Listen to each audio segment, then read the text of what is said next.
वल्लभ श्री हरिवंश राधा वल्लभ श्री हरिवंश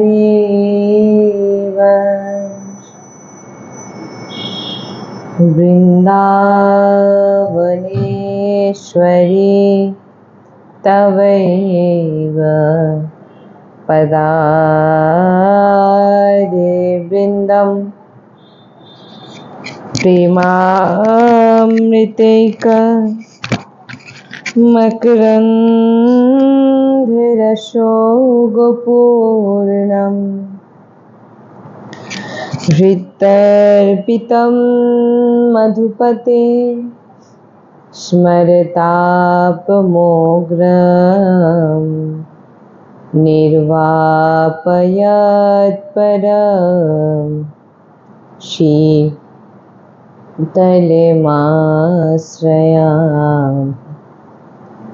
रसघनमोहनमूर्तिं विचित्रकेलिमहोत्सवोल्लासितम् राधाचरण विलोलिता रुचिराशिखण्ड हरिं वन्दे। श्री राधा वल्लभ लाल की जय। परम सच्चिदानंद घन आनंद समुद्र परात्पत प्रेम रस प्रवाही শ্রীমৎ শ্রী বৃন্দাবন ধামের সমস্ত খগ মৃগ পশু পাখি তরুলতা শ্রীরজ রানেজু শ্রী যমুনা রস রানেজু সমস্ত ব্রজবাসী পরিকর সমস্ত প্রেমী মহাভাগবত রসিকজন সমস্ত সহচরী বৃন্দ আর প্রাণ আধার শ্রী যুগল সরকার অপার কৃপা রসের বর্ষা করছেন আর আমরা সেই অহিতুকী কৃপা প্রেম রসে ডুবছি এমন প্রত্যেক সেকেন্ডে আমাদের বিচার হওয়া উচিত। श्री राधा वल्लभ लाल की जय। सद्गुरुदेव भगवान की जय। वृंदावन बरसाना धाम की जय। महाप्रभु श्री धर्मचंद्र जी महाराज की जय। यमुना रस रानी की जय। समस्त सहचरी वृंद की जय। जय जय श्री राधेश्याम जय जय श्री राधेश्याम जय जय श्री राधेश्याम जय जय श्री हरिवंश श्री हरिवंश।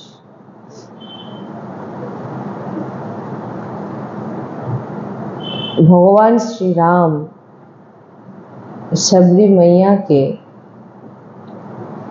যে নবদা ভক্তির উপদেশ দিয়েছিলেন ভগবান স্বয়ং সাবরি মাইয়াকে বলছেন যে যে নটি ভক্তির কথা আমি বলছি এই নটি ভক্তি আমাকে অধীন করার মতো সামর্থ্য এই নটি ভক্তির মধ্যে আছে। আর এই নটি ভক্তি কেউ যদি একটি মাত্র ধারণ করে নেয় তো সে আমাকে নিশ্চিত প্রাপ্তি করতে পারে, সে এই মার্গে সঠিকভাবে চলতে পারে। তাই আমরা দুদিন ধরে যে সৎসঙ্গে আমরা আলোচনা করেছিলাম তো আমাদের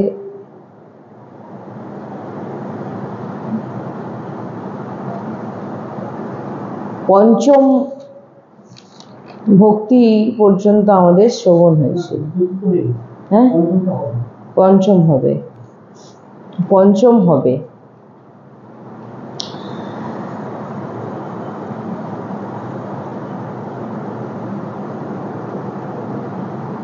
তাই প্রত্যেকেই আমার এই সৎসঙ্গের শুরুতেই প্রত্যেক ভক্তের কাছেই আমার এই নিবেদন যে এই সৎসঙ্গ যেন, যে আগেও যে দুদিন আমাদের যে সৎসঙ্গ হয়েছে, সেই সৎসঙ্গ যদি কেউ গুরুত্ব দিয়ে এই সৎসঙ্গকে অবশ্যই যতটুকু সময় আমাদের সৎসঙ্গ হচ্ছে এবং ইউটিউবের মাধ্যমেও যারা শুনছেন তারা যেন মন দিয়ে পুরো সৎসঙ্গটাকে যেন শোনে, প্রথম থেকে প্রথম যে দুদিন হয়ে গেছে সেই দুদিন সৎসঙ্গ আর আজকের যে সৎসঙ্গ। কারণ এই নবদা ভক্তি আমাদের জানা বিশেষ প্রয়োজন। কারণ আমরা বাহিরে ক্রিয়াতে সবসময় বিশেষভাবে আমরা গুরুত্ব দিই, কিন্তু যে ভক্তির মার্গের জন্য যে ভগবান স্বয়ং বলছেন এই এই জিনিসগুলো তোমার মধ্যে থাকা দরকার, এইগুলো তোমাকে ধারণ করতে হবে, এইগুলো তুমি করো। যদি আমরা ভগবানের বচন যে তাকে প্রাপ্তির মার্গ, সঠিক মার্গ ভগবান বলছে, এইটাকে আমাদেরকে আগে জানতে হবে। আমরা বাহিরিক ক্রিয়াতে যতটাই মত্ত থাকি না কেন, তাতে কিন্তু আমাদের ভগবত প্রাপ্তি হবে না যদি আমাদের ভিতর শুদ্ধ না হয়। আর এই ভিতর শুদ্ধ হতে গেলে আপনাকে এই যে সৎসঙ্গ আমরা আলোচনা করছি নবদা ভক্তি, অবশ্যই এই 9টা ভক্তি আমাদের জানা দরকার। এবং যদি কেউ এই যে সৎসঙ্গকে প্রত্যেক দিন শোনে, প্রত্যেক দিন এই যে নবদা ভক্তি আমরা যে আলোচনা করছি, প্রথম দুদিন হয়ে গেছে আর আজকে আমাদের 3 দিন হচ্ছে। তো এই যে 3 দিন আলোচনাতে আমাদের নবদা ভক্তি যদি কেউ প্রত্যেক দিন এই নবদা ভক্তি শ্রবণ করে, আমার মনে হয় তার যদি দীর্ঘদিন এই একই শ্রবণ করতে থাকে এবং ধারণ করতে থাকে, তার আর ভগবত প্রাপ্তির জন্য কোনো চিন্তার কারণ নেই। কারণ এই গুণগুলো তার মধ্যে এসে যাবে যদি শোনে মন দিয়ে। তাই আমাদের চতুর্থ যে আমরা শ্রবণ করেছিলাম, চৌথি ভক্তি মম গুণগান করহি কপট ত্যাজি গান, যে কপট ত্যাগ করে আমার গুণগান, আমার কথা, আমার চর্চা করো। কপট ত্যাগ, লোভ, মান প্রতিষ্ঠা এগুলো না রেখে। मंत्र जप मम दृढ़ो विश्वासा, पंचम भजन वेद प्रकाशा। পঞ্চম ভজন কি বলছেন, যে গুরু প্রদত্ত যে নাম মন্ত্রকে বিশ্বাসপূর্বক, যে এর থেকে বড় আমার কাছে আর কোনো সাধন নেই, কোনো ভজন নেই। কি সাধন না, मंत्र जप मम दृढ़ विश्वासा, पंचम भजन वेद प्रकाशा।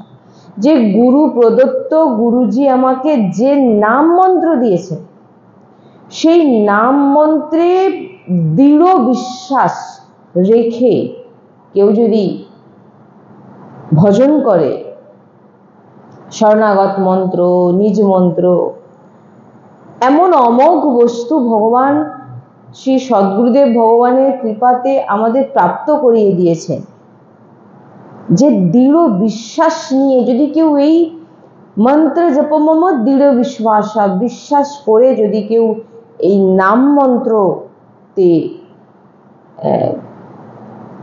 নিজের ধ্যান দেন, তো এখানে আর কিছু বলার নেই। যদি কেউ নাম মন্ত্রে কেউ দৃঢ় বিশ্বাস যার হয়ে যায়, ভগবান বলছেন যে 6 নম্বরে, 5ম নম্বরে ভগবান বলছেন, 5 নম্বর ভক্তি ভগবান বলছেন মন্ত্র জপ, নাম জপ দৃঢ় বিশ্বাস নিয়ে। যে গুরুজি আমাকে যখন দিয়ে দিয়েছেন, এই নাম মন্ত্র ছাড়া আমার কাছে আর কোনো বড় সাধন নেই। আর এদিক ওদিক যদি তুমি নাম মন্ত্র পেয়ে গেছো, নাম মন্ত্র এক জায়গায় ঝুলানো হয়ে আছে, আপনি এদিক যাচ্ছেন, ওদিক যাচ্ছেন, সেদিক ঘুরছেন, বলছেন ধিক্কার, আর বিষয়ের জন্য মন ছটফট করছেন, বলছেন ধিক্কার।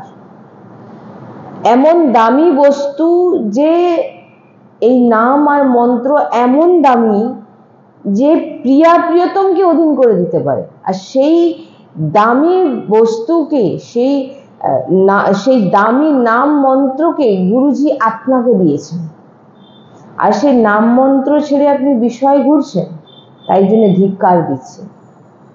আর বলছেন যে এমন দামি যে নাম মন্ত্র গুরু আপনাকে দিয়েছে, যে নাম মন্ত্র প্রিয়া প্রিয়তমকে অধীন করে নিতে পারে, আর তুমি সেটা পেয়ে গেছো। এইটাই দৃঢ় বিশ্বাস যে গুরু আমাকে যে নাম মন্ত্র দিয়ে দিয়েছে, হ্যাঁ, সেই নাম মন্ত্রই যদি দৃঢ় বিশ্বাস নিয়ে যদি সে ভজন করে, হ্যাঁ, যে এই নাম আর এই মন্ত্রই আমাকে ভগবানকে, প্রিয়া প্রিয়তমকে অধীন করে দিতে পারে, যে নাম মন্ত্র, সেই নাম মন্ত্র আমি পেয়ে গেছি, গুরুজি আমাকে দিয়েছে, দৃঢ় বিশ্বাস। বলছেন আর তুমি কিসে অধীন হচ্ছ? গুরু যে নাম মন্ত্র তোমাকে দিয়েছে সেটা প্রিয়া প্রিয়তমকে অধীন করে নেবে, তুমি সেটাকে না নিয়ে তুমি কি করছো না, হ্যাঁ, মন মতো চলছেন। আর ক্ষুদ্র বিষয়ের জন্য তুমি সেই ক্ষুদ্র বিষয়তে তুমি স্বাদ নিচ্ছ, তুমি গুরু প্রদত্ত নাম মন্ত্রের স্বাদ নিচ্ছ না, যেটাতে প্রিয়া প্রিয়তম অধীন হয়ে গেলে আর কিছু নেই, বাকি থাকে না। আর তুমি কি করছো? সামান্য ক্ষুদ্র বিষয়ের পিছনে দৌড়াচ্ছ, ভোগের জন্য দৌড়াচ্ছ, মান প্রতিষ্ঠার জন্য দৌড়াচ্ছ, ধনের জন্য দৌড়াচ্ছ। বলছেন তুমি এইগুলো স্বাদ নিচ্ছ। দীক্ষা নিয়ে নাম মন্ত্র কোণে পড়ে আছে, আর সবার কাছে আমি বলছি আমি অমুক মহারাজের শিষ্য। হ্যাঁ, তো বলছেন মহারাজ আপনাকে দিয়ে দিয়েছেন, তার প্রাণধন আপনাকে দিয়ে দিয়েছেন, শিষ্য নিজেকে প্রমাণ করে লাভ নেই, গুরু যেটা বলেছে সেটা করো। স্বতা নাম কারণ যিনারা এই যে গুরুজি মহারাজজি, এনারা কি সাধারণ হন? তিনারা ভগবত পার্শ্বদ হন, ভগবানের দূত হন, ভগবানের পার্শ্বদ হন। তিনারা আপনাকে, তিনাদের নিজের হৃদয়ের সব থেকে লোকানো ধনকে আপনাকে দিয়েছে। তো আপনি সেই নাম মন্ত্রে বিশ্বাস না রেখে নিজের মান মর্যাদা, অর্থ, আমি অমুক মহারাজের শিষ্য, আমাকে 5 জন প্রণাম করুন, যদি এমন ভাবনা রেখে থাকে, বলছেন ধিক্কার এমনকি। তুমি প্রিয়া প্রিয়তমকে অধীন করে দেওয়া যে নাম মন্ত্র, গুরুর প্রাপ্তি, গুরু প্রদত্ত আপনি পেয়ে গেছেন, আপনার জীবন সার্থক, যার কিছু আমাদের প্রাপ্তি নেই। এই নাম মন্ত্রের সব কাজ হয়ে যাবে যদি কেউ নাম মন্ত্র দৃঢ় বিশ্বাস করে যদি জপ করে। ওই জন্য আমি প্রথমে বললাম এই 9টি ভক্তির যে আলোচনা হচ্ছে, যদি কেউ প্রত্যেক দিন নিষ্ঠা সহকারে যে আমি এটা শুনবে, চালে ফোনে হোক আর যে কোনো গ্রন্থে হোক, যে মহাপুরুষদের যে বাণী যদি আমরা পড়ি, মানে পড়ার হয়তো সময় নাও থাকতে পারে অনেকে, তো আমরা সৎসঙ্গ চালিয়ে দিয়েও বিভিন্ন কাজ করতে করতেও সৎসঙ্গ শুনতে পারি। যে কত গুরুত্বপূর্ণ বিষয়, যে এটা মানে আজকে এই যে কদিনের সৎসঙ্গ যদি কেউ গুরুত্ব দিয়ে শোনে, সে আসল ভক্তির রাস্তা, আসল ভক্তির মার্গ সে জানতে পারবে। পঞ্চম ভজন সো বেদ প্রকাশা, এমন ভজন বলছেন, একে বলছেন 5 নম্বর যে ভজন হচ্ছে নাম মন্ত্রে বিশেষভাবে দৃঢ় বিশ্বাস করা। ছটদম শীল বিরাতি বাহু নিরত কর্ম নিরন তারা সজ্জা না ধর্মা। বলছেন ছটি ভক্তি হচ্ছে ব্যক্তির যে স্বরূপ ইন্দ্রিয় দমন।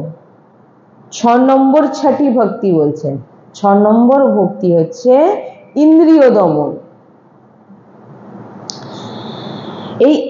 এই হচ্ছে বোঝার বিষয়, ইন্দ্রিয়কে দমন করা।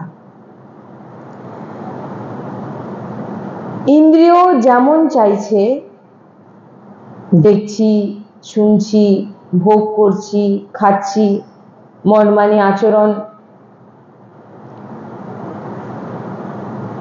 যদি আপনি নিজের ইন্দ্রিয়ের ইচ্ছে মতো চলেন, ইন্দ্রিয়কে যদি দমন না করতে পারেন, তাহলেও কিন্তু আপনি ভগবত প্রাপ্তি আর যে মার্গ ভগবান আমাদের দেখাচ্ছেন সে মার্গে আমরা এগোতে পারবো না। ভগবান স্বয়ং সাবরি মাইয়াকে বলছেন যে নিজের ইন্দ্রিয়ের অনুযায়ী চলা, যেমন মনে হচ্ছে দেখছি, যেটা মনে হচ্ছে খাচ্ছি, যেটা মনে হচ্ছে ভোগ করছি, শুনছি, মন মানি আচরণ। বলছেন তুমি ভজনে কখনো এগোতে পারবে না। বলছেন মনকে আগে শান্তি করি, বলে না লোক মনকে আগে শান্তি করি। তাহলে 6 নম্বর ভক্তি হচ্ছে ইন্দ্রিয়কে দমন করা। এটাও এত সোজা জিনিস নয়। একটু বেস্বাদ ভোজন করুন আপনি। বেস্বাদ ভোজন মানে নুনবিহীন,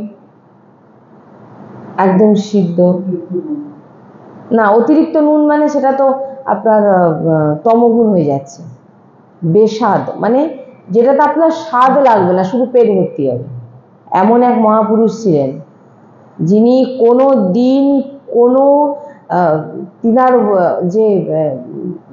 তিনারা যে পেতেন প্রসাদ, শ্রীজির জন্য সে আলাদা, সেটা যখন মিশত, তিনারা যেটা পেতেন তাতে কিন্তু কোনো নুন থাকতো না, মানে কোনো স্বাদ নেই। এই জন্য সদ্গুরুদেব ভগবান বলেন যে ওনার আশ্রমে বেশি শিষ্য টিকতে পারত না। কেন? দীর্ঘদিন ওই বেস্বাদ, যে কোনো স্বাদ নেই, নুন নেই, তেল নেই।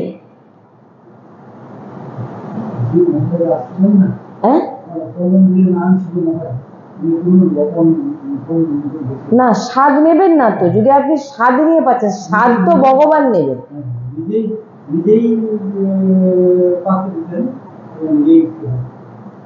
হ্যাঁ, ওই রকমই তো হয়। বৃন্দাবনের এক সন্ত গুরুজি বলেন যে তিনি যতদিন ভজন করেছেন কোনোদিন নুন দিয়ে কোনো ভোজন তিনি করেন। যত বেস্বাদ ভোজন যেটা বলে, আপনি যত কিছু সবজিতে দিয়ে দিন, যদি তাতে নুন না থাকে সে কি হবে? তো বলছেন যে আপনি বেস্বাদ ভোজন করে দেখুন, স্বাদ নেই এমন, যেটাতে আপনার দেহ পোষণ হবে, পুষ্ট হবে, কিন্তু আপনার জিহ্বায় স্বাদ দেওয়া যাবে না। বলছেন যদি আপনি এমন ভোজন করতে পারেন, আপনার ভোজন বেড়ে যাবে। কি বললাম? যদি আপনি এমন ভোজন করতে পারেন তাহলে ভজন বেড়ে যাবে। ওই জন্য বারবার আমি একটা কথা সবসময় আমি এটা বলে থাকি, কারণ আমি এটা অনুভব করা, আমার যতটুকু আমি অনুভব করেছি, বিশাল অনুভবই নয়, তবুও, যে ভক্তি সাধারণ জিনিস নয়।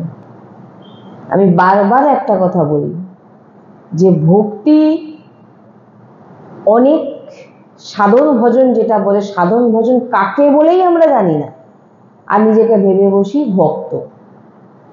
ভক্তি সাধারণ জিনিস নয়। আর যাকে আপনি, যে ভক্তকে আপনি দর্শন করছেন, তিনি সাধারণ ব্যক্তি নয়।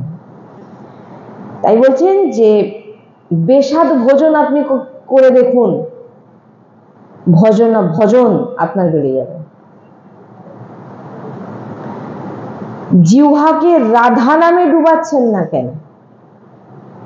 জিহ্বাকে রাধা নামের স্বাদ দিন, স্বাদ। আর আপনি কি স্বাদ দিচ্ছেন? জিহ্বা যেটা চাইছে। ইন্দ্রিয়কে আপনি দমন করতে পারছেন না। আজ এটা খাবো, কাল আপনি বলুন, আপনার ইচ্ছে কি শেষ হচ্ছে? দিনের পর দিন যে আপনার ইন্দ্রিয়ের ইচ্ছা, কিন্তু যে কিভাবে আমি এই ইন্দ্রিয়ের ইচ্ছাকে আমি বন্ধ করব, দমন করব, যে আর মানে ইচ্ছা পূরণ করে করে আমি আর হেরে গেছি।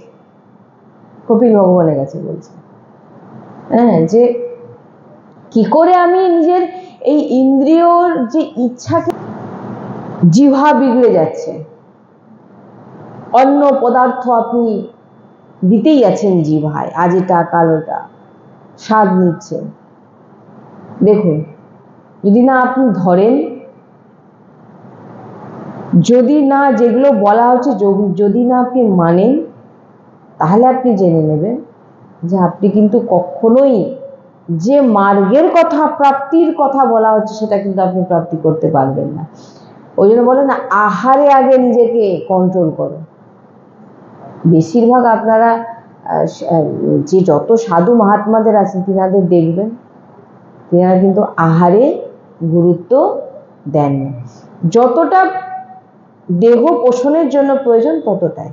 কারণ আমরা নিজেরাও তো দেখেছি যে একবার সারাদিনে হয়তো একবারও ভোজন, সারাদিনে যে কোনো টাইমে একবারই ভোজন করবে, এমন সঙ্গ দেখেছি। আর গুরুজিদের যদি দেখেন, সারাদিনে দুবার থেকে 3 বার হয় না।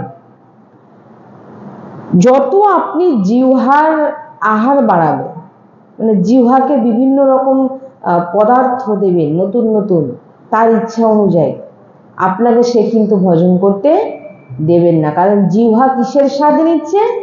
ভোজনের স্বাদ নিচ্ছে, ভজনের নয়। ভোজনের স্বাদ নিচ্ছে, ভজনের নয়, রাধা নামের নয়। তাই জন্য বলছেন যে আপনি কিছুদিন আহারকে বেসাদ করে দিন।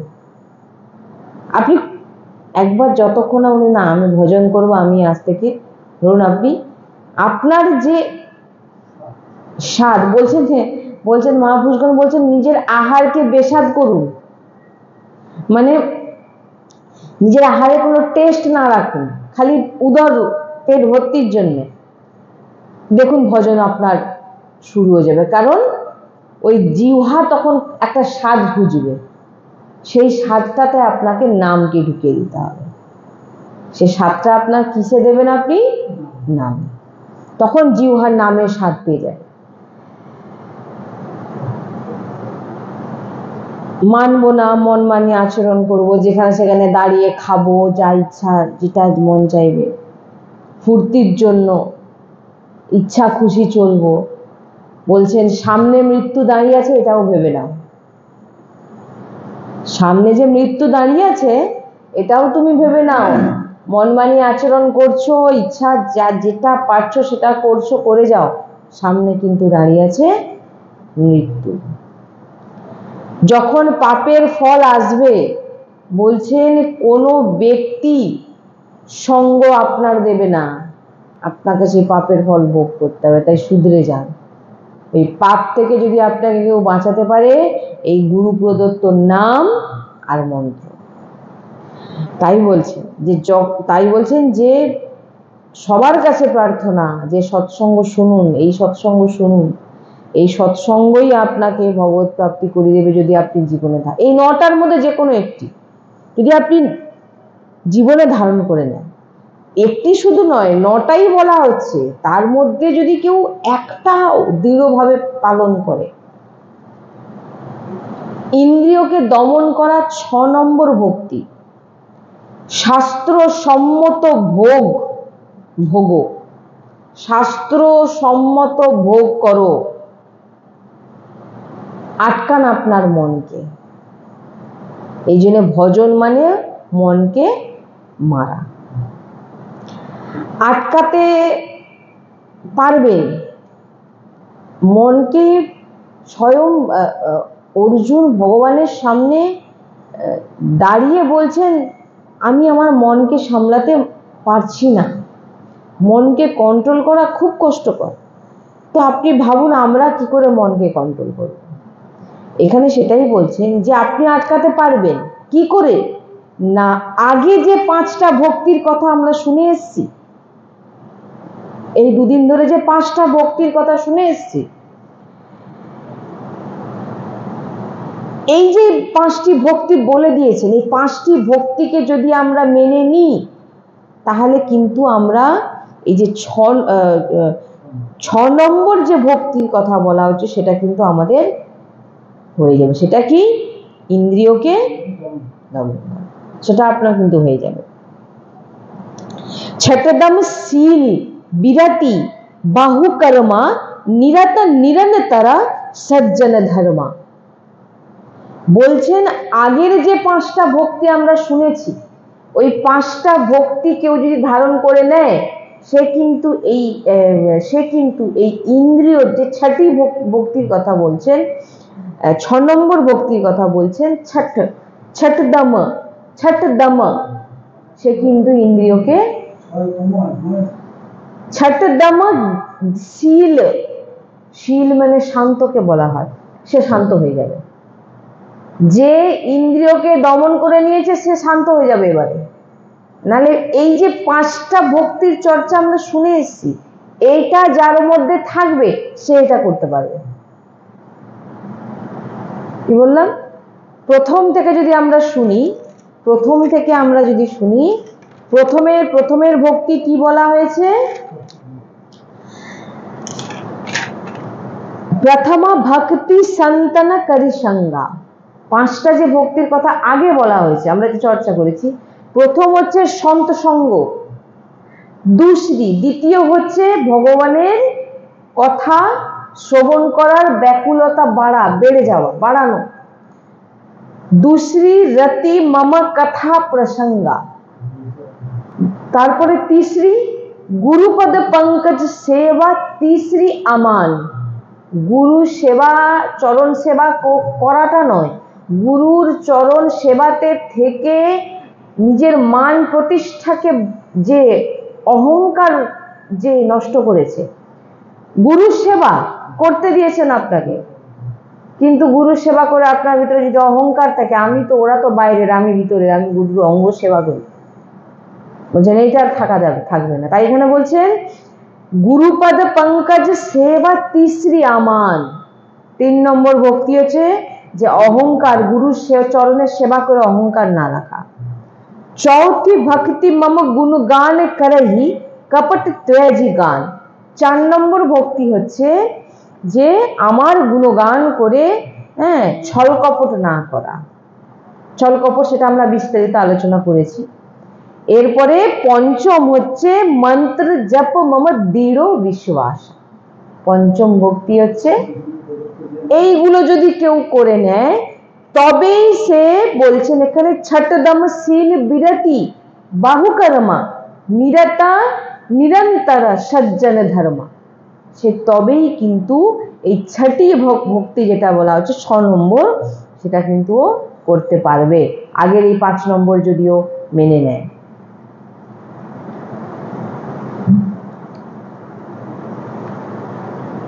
ইন্দ্রিয়কে দমন করা 6 নম্বর ভক্তি। তাই নাম মন্ত্রে মহা বল আছে। এই নাম মন্ত্র আপনাকে সবকিছু করিয়ে দেবে যদি আপনার জপ থাকে, ভজন থাকে। যদি নাম মন্ত্র জপ করছেন 6 নম্বর ভক্তি স্বাভাবিকভাবে কিন্তু এসে যাবে। পঞ্চম ভক্তি যদি আপনার জীবনে থাকে, পঞ্চম ভক্তি কি? নাম মন্ত্রকে দৃঢ় বিশ্বাস করে জপ করা, তাহলে বলছেন যে 6 নম্বর স্বাভাবিক এসে যাবে। কিভাবে আপনার ইন্দ্রিয়কে আপনি দমন করবেন? আপনি পারবেন না, নাম মন্ত্র জপের ফলে আপনার ভিতরে যে সামর্থ্য আসবে, সেই সামর্থ্য কি করবে? এই 6 নম্বর ভক্তি আপনার ভিতরে স্বাভাবিক এসে যাবে। ইন্দ্রিয় দমনে মন শান্ত হতে শুরু করে দেবে। বলছেন শীল, ইন্দ্রিয় দমন হওয়া মানেই আপনি শান্ত হয়ে যাবেন। 2 ঘন্টা জপ করুন, 2 ঘন্টা জপ করতে বসুন, দেখবেন 30 মিনিট যুদ্ধে কাটবে। 30 মিনিট আপনি মনের সঙ্গে যুদ্ধ করতে করতে নাম করছেন, তারপর দেখবেন মন খুব জ্বালাবে, তারপর মন জ্বালানো বন্ধ করে দেবে। এরকম ভজন যদি আমরা দীর্ঘদিন করতে থাকি, তখন কি হবে? আমাদের শান্ত বিশ্রাম স্থিতিতে আমরা পৌঁছে যাব, এরকম ভজন যদি আমাদের থাকে। তারপর কি হবে? শান্ত, একদম শীল, আর কোনো বিচলিত, কোনো অশান্ত আমাদের ভিতরে আর থাকবে না। একদম শান্ত বিশ্রাম স্থিতি এসে যাবে। আর আসা মাত্র কি হবে? আমাদের ভিতরে ভগবানের যে নাম মন্ত্র জপ করেছিলাম তার প্রভাবে ভগবানের রূপ প্রকাশিত হয়ে যাবে। সেই মন্ত্র জপের প্রভাবের রূপের প্রকাশ হয়ে যাবে। যে নাম মন্ত্র আপনি দৃঢ় বিশ্বাস করে জপ করে ইন্দ্রিয়কে দমন করার পরে আপনার ভিতরে কিন্তু ভগবানের রূপের দর্শন হবে। তাই বলছেন, ওঠো ওপরে, কোথায় ফেসে আছো? এ কোনো স্থিতি যে শরীর যা চাইছে তাই করছেন, শরীরকে মোটা করছেন, ভারী করছেন, বিষয়ে চিন্তা, প্রপঞ্চ, যেখানে চারজন বসছেন সেখানে কারো সমালোচনা করছেন, বিষয়ের চিন্তায় দিন রাত পড়ে আছেন, কিভাবে বড় হব, কিভাবে বাড়ি করব, ভোগ, দিন রাত খাওয়ার চিন্তা, কি খাবো কি খাবো কি খাবো।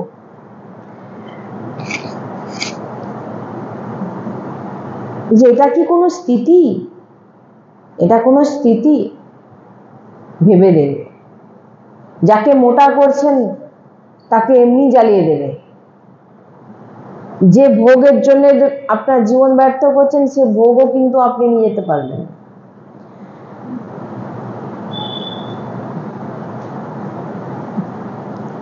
মনমানি যদি ভালো লাগে তাহলে বুঝে নিন আপনার পতন শুরু। এই ইন্দ্রিয় আমাদের সর্বনাশ করে দিচ্ছে। তাই ছটদম, তাই বলছেন ইন্দ্রিয়কে দমন করো। ছটদম,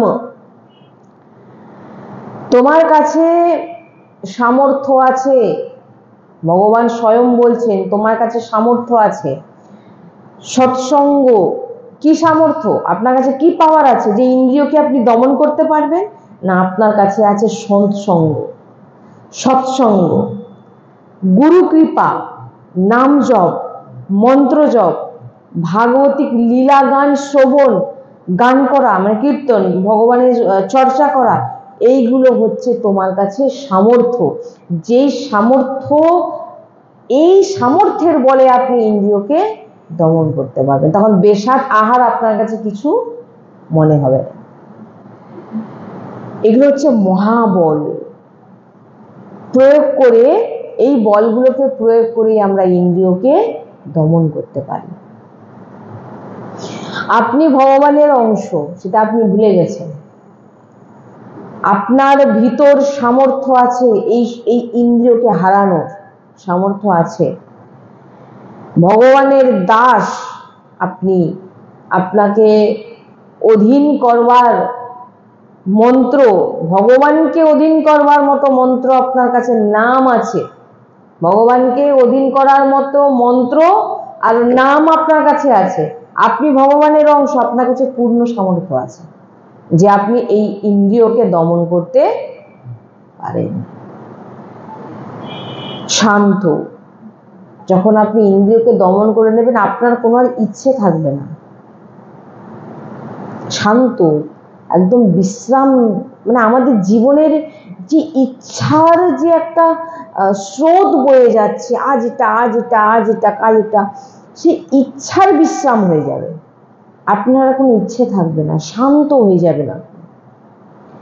আপনার ভিতরে ঢুকে দেখুন, আজ এটা করবো, কাল সেটা করবো, কাল এটা খাবো, কাল ওটা খাবো, কাল আমার এটা করতে হবে, কাল আপনি আপনার বিশ্রাম নেই, চিন্তার যেন কোনো বিশ্রাম নেই, চলেই যাচ্ছে, ইচ্ছার কোনো শেষ করতে পারছেন না। বুঝছেন? এমন স্থিতি যখন এসে যাবে নাম জপের ফলে, কারণ আপনি ভগবানের অংশ, আপনার মধ্যে সামর্থ্য আছে, সৎসঙ্গ আছে, গুরু কৃপা আছে, মন্ত্র আছে, নাম জপ আছে, শ্রবণ আছে, কীর্তন আছে। তো বলছেন যে আপনি তখন কি হবে, এই বলে আপনি একদম ইন্দ্রিয়কে দমন করার পর আপনি শান্ত হয়ে যাবেন। আর আপনি যখন শান্ত হয়ে যাবেন, একদম স্থির হয়ে যাবেন, বিশ্রাম স্থিতিতে আপনি পৌঁছে যাবেন, তখন আপনার কাছে যদি কেউ দেখা করতে আসে এই জন্য ইনাদেরকে বলা হয় গুরুদেব, মহারাজ, মুনি, ঋষি, সন্ত, যে নাম আপনি দিতে পারেন। ইনাদের বিশ্রাম স্থিতি হয়ে গেছে, ইনাদের মধ্যে কোনো ইচ্ছে নেই আর, শান্ত। আর এমন ব্যক্তির যখন আপনি দর্শন করবেন, ওনার কাছে যাবেন, দেখা করতে যাবেন, কথা বলতে যাবেন, বলছেন সত্যি আপনার মনে হবে হ্যাঁ আমি কারোর সঙ্গে দেখা করে এলাম। কেন না, আমার আমার স্থিতি কিন্তু শান্ত নয়, কিন্তু আমি যার সঙ্গে গেছি তিনার স্থিতি কিন্তু সেই শান্ত বিশ্রাম জায়গায় পৌঁছে গেছে। যার জন্যে কি হচ্ছে, আমরা যখন যাই ভাগবতিক স্বরূপ হয়ে গেছে তিনি, না তিনি তো সাধারণ ব্যক্তি নয়। সাধু গুরু মহারাজ ইনারা তো সাধু সন্ত, ইনারা তো সাধারণ ব্যক্তি নয়, ইনারা ভগবানের দূত, ভাগবতিক স্বরূপ হয়ে যায় তিনাদের। দর্শনেই হৃদয় শীতল হয়ে যায়। কি দর্শন করলাম, না আছে মেকআপ, না আছে রং, না আছে কোনো হ্যাঁ, আপনার দর্শন মাত্রই আপনার হৃদয় শীতল হয়ে যাবে। তাই আর স্পর্শ যদি করে দেয় তো ব্যাস। স্পর্শ মানে কি, সাধু সন্ত আপনার গায়ে হাত দিয়ে স্পর্শ করবে না। কিভাবে স্পর্শ করবে না, তিনার ভাগবতিক চর্চা আপনি শুনতে গেলেন, শোনার পর আপনার হৃদয় শীতল হয়ে গেল, আর আপনি সেই উনার বলা যে বাণীতে আপনি নিজের আচরণে এনে নিলেন, নিজের আচরণে আনলেন, বলছেন তিনি হৃদয় দিয়ে আপনাকে আলিঙ্গন করে নিয়েছেন, স্পর্শ করে নিয়েছেন। সাধু সন্তের স্পর্শ এমন হয়, এমন হয় না, তিনার হৃদয় দিয়ে আলিঙ্গন করে নেয় যে এই আমার বাণী মেনে নিয়েছে। বাণী মানা মানে জানতে হবে যে আপনাকে হৃদয় দিয়ে তিনি স্পর্শ করে নিয়েছে। এমন যে আমাদের এই যে শ্বাস নিঃশ্বাস এত দামি, যে 50 বছরের কামাই সারা জীবন আপনি কামাই করলেন, আর মৃত্যুর সময় একবার ওই সারা জীবনের কামাই দিয়ে বলুন না আমার নিঃশ্বাসটা একটু বাড়িয়ে দিই, দেবে? আপনার কিন্তু নিঃশ্বাস কমে যাচ্ছে। একটা একটা নিঃশ্বাস এত দামি, এত দামি যে আপনি সেটা ভাবতেও পারছেন না। এই দামি যে শ্বাসকে কোথায় খরচ করছে? তাস খেলছে, রাস্তায় বেঞ্চে বসে গল্প করছে, চা খেতে খেতে গল্প করছে।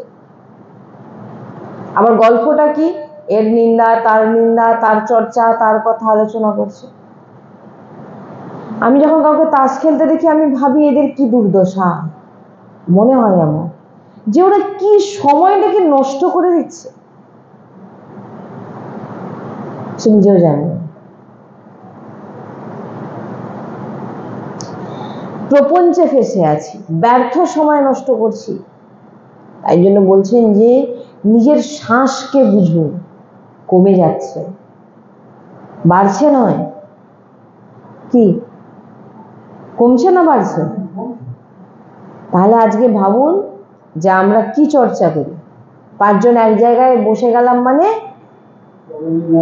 এর কথা আলোচনা, তার কথা আলোচনা, যেটা ব্যর্থ আলোচনা, কোনো দরকারই নেই। এটা আপনার নিঃশ্বাসও নষ্ট হচ্ছে, আপনার পাপ বাড়ছে, আপনার মানে সবকিছু ধাজিয়া উড়ে যাচ্ছে, গুরুজি বলেন।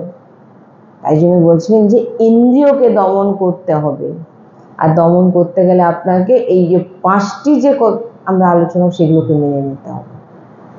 ইন্দ্রিয় দমন যতক্ষণ না হচ্ছে আপনি কিন্তু যে ভাগবতিক এই যে প্রপঞ্চ করছেন, প্রপঞ্চ কোথা থেকে হচ্ছে, কে করছে? জিহ্বা। দেখুন জীব দিয়ে করছেন না?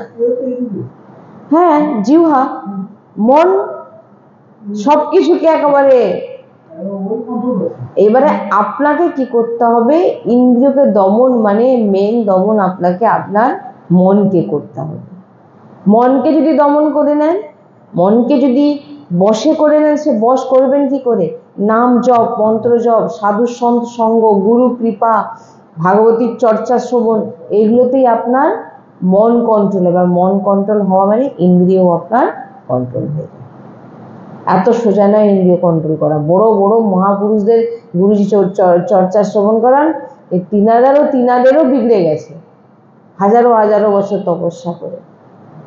তাই আজকে আমরা 6 নম্বর যে ভক্তি পর্যন্ত শ্রবণ করলাম, এরপরে আমরা বিশ্রাম, যে আর বাদ বাকি যে আর 3টে 7, 8, 9 এই 3টে ভক্তি আমরা শ্রবণ করব। স্বয়ং ভগবান যে যে আদেশগুলো করছেন সাবরি মাইয়াকে, সেই আদেশ আমরা পালন করার চেষ্টা করব। যা কিছুই শুনলাম সেগুলো যেন আমরা পালন করি, এতটুকু। যে পালন যদি না হয়, যদি আমরা ধারণ না করি, আপনি যতবার শ্রবণ করুন কোনো লাভ হবে না। সেটা আমরা আগেও শুনে নিয়েছি, প্রথম একেবারে শুনে নিয়েছি যে সৎসঙ্গ শুনে আমাদের কি করতে হবে। শ্রী রাধা বল্লভ কি জয়।